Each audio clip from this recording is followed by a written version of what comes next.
Well, this is the day the Lord has made. Let us rejoice and be glad in it. You know, it doesn't get much better than being in a house of prayer, introduced by your great pastor who hails from Pine Bluff, Arkansas.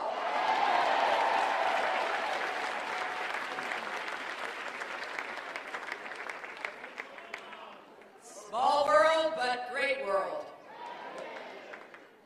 I am so grateful to Pastor Stewart for this congregation, for giving me the chance to come and say a few words that are on my heart about this community.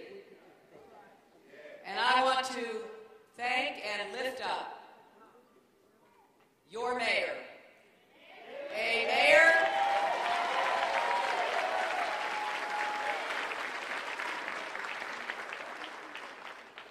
who is a true servant leader. Someone who is working every way she knows how to provide the help and support that all the people of Flint deserve to have, and in particular the children of this community. I feel blessed to be here with you. I wish it were for a different reason. I wish I were here only to celebrate the good things that are happening in this church and in this community. Young people who are starting out, making a better life for themselves, community leaders working to bring the city together, the ministers who guide you in faith and worship. But I am here because for nearly 2 years, Flint's water was poisoned.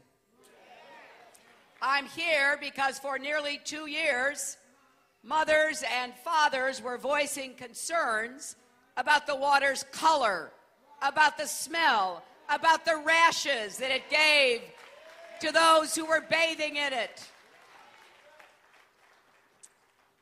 And for nearly 2 years, you were told, Flint was told, the water was safe. I have just met with 2 young mothers who have told me the stories of their experiences and particularly what has happened to their children.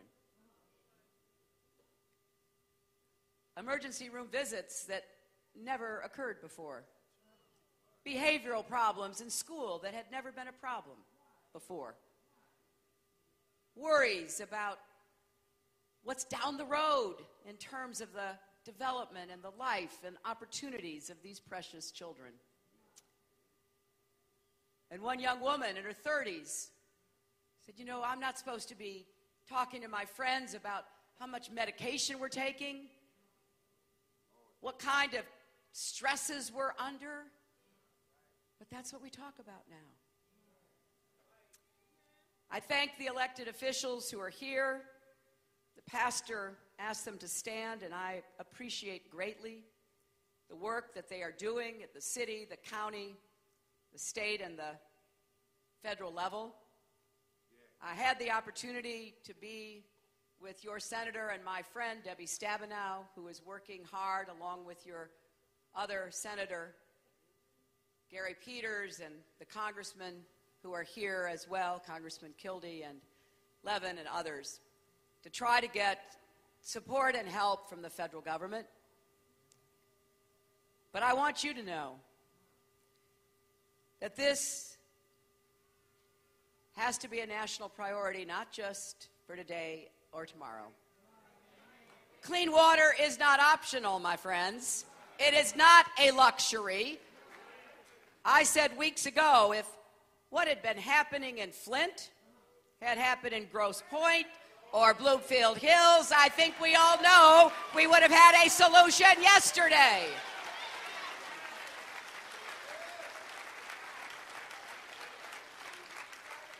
This is not merely unacceptable or wrong, though it is both. What happened in Flint is immoral. The children of Flint are just as precious as the children of any other part of America. They are just as deserving of good health care, of good education, and of bright futures.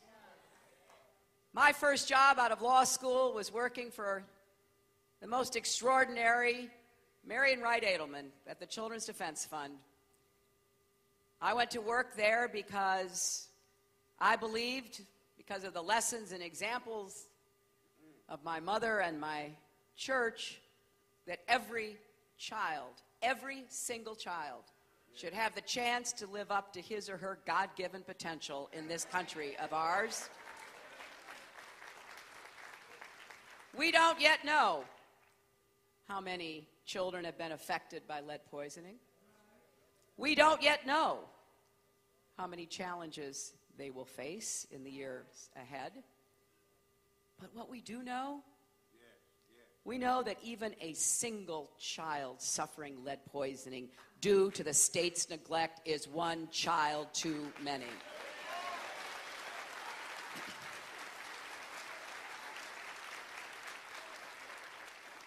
And we also know we need action now, not next month, next year, down the road. We need action now. Senator Stabenow and Peters and your other congressional representatives are working to pass an amendment to get $200 million to fix Flint's water infrastructure.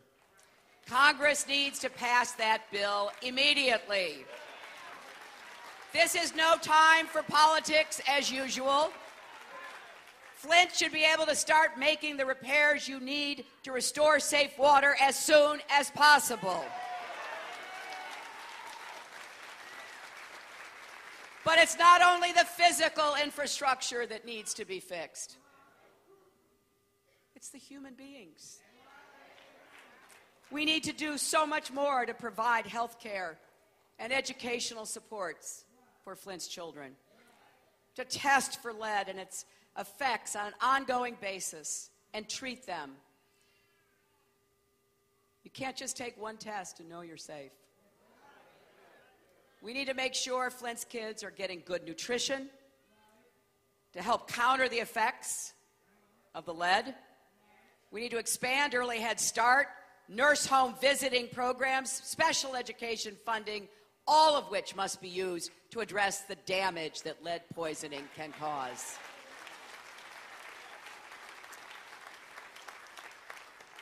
I have seen for myself, my friends, the incredible good work programs like these can do. For 8 years, I represented New York. Our problem with lead poisoning in New York was not the water. It was the lead-based paint on the old houses that people lived in. It was the crumbling, turning into dust of that. It was little toddlers crawling on the floor, picking things up, licking them as babies do. It was breathing it. And we had, as so many places, especially in New England and the Mid-Atlantic and the Midwest, with a lot of older housing stock and a lot of challenges, we had problems. So as a senator, I fought for children struggling to bear heavy burdens. And I will fight for you in Flint, no matter how long it takes.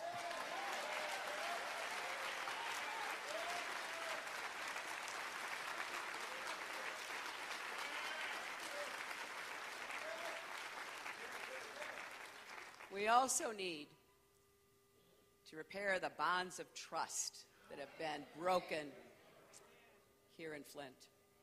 That means giving you transparent information about every part of the response to this crisis. The people of this community should know what the plan is for repairing the infrastructure, when the work will be done in your neighborhood. You should know whether you need to replace pipes and fixtures in your own homes. And I also, as the mayor and I were just talking, I want to figure out if there is some way that we can empower and hire citizens of Flint to do the work that needs to be done in this city.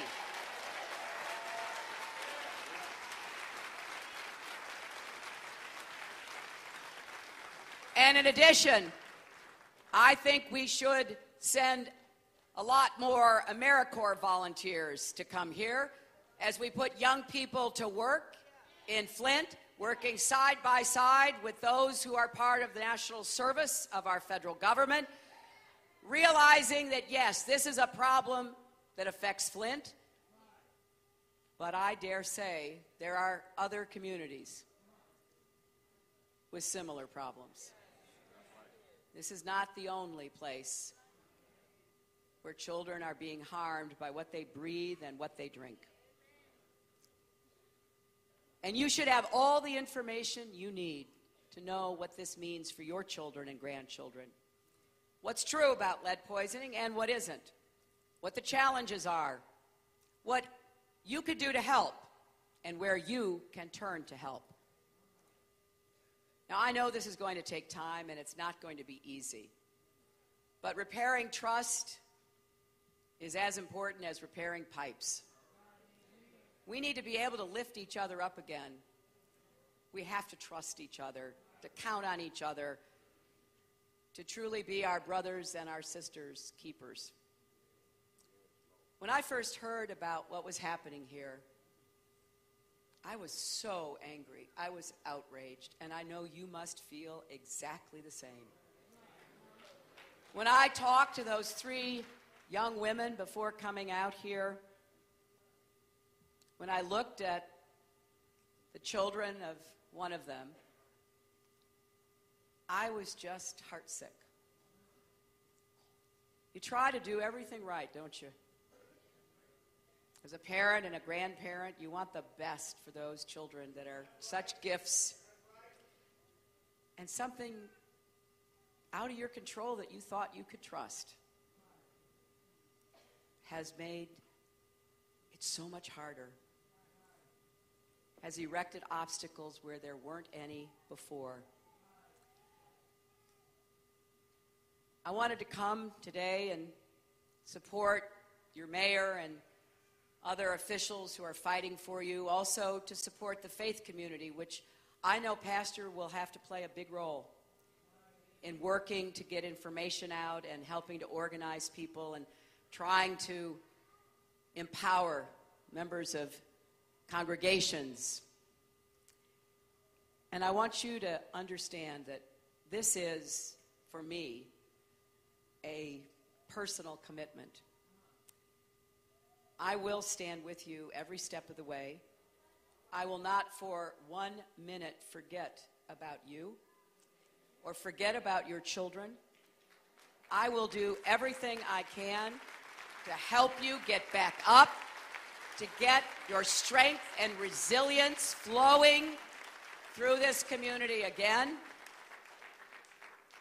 because what happened here should never have happened anywhere. As you may know, I'm now a grandmother, and it is the best experience ever. And I'm lucky enough that my daughter and my son-in-law send me pictures all the time, because when I can't see her, I miss her so much. And I was looking at some of those pictures on my phone as I was coming here this morning, and I literally could not imagine what I would be feeling if that little face I was looking at were one of the faces of the children that you know and love so well. So I want to thank those who have been calling for action for so long. Your mayor, the mothers, the fathers, Dr. Mona, Mark Edwards, Senator Stabenow and Peters, Congressman Kildee, all who are working to try to get the help that you need.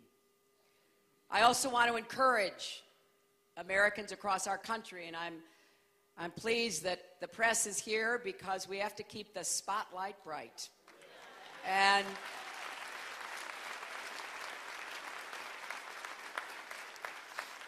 I want to encourage Americans to donate to flintkids.org.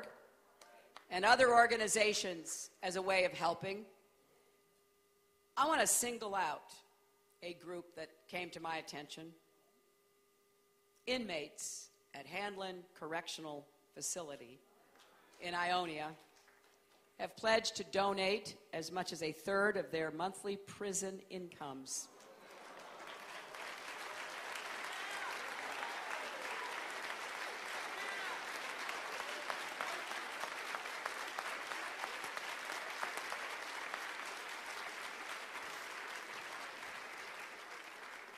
They want to help you buy filters and bottled water. They don't earn much, but they are moved to help this city.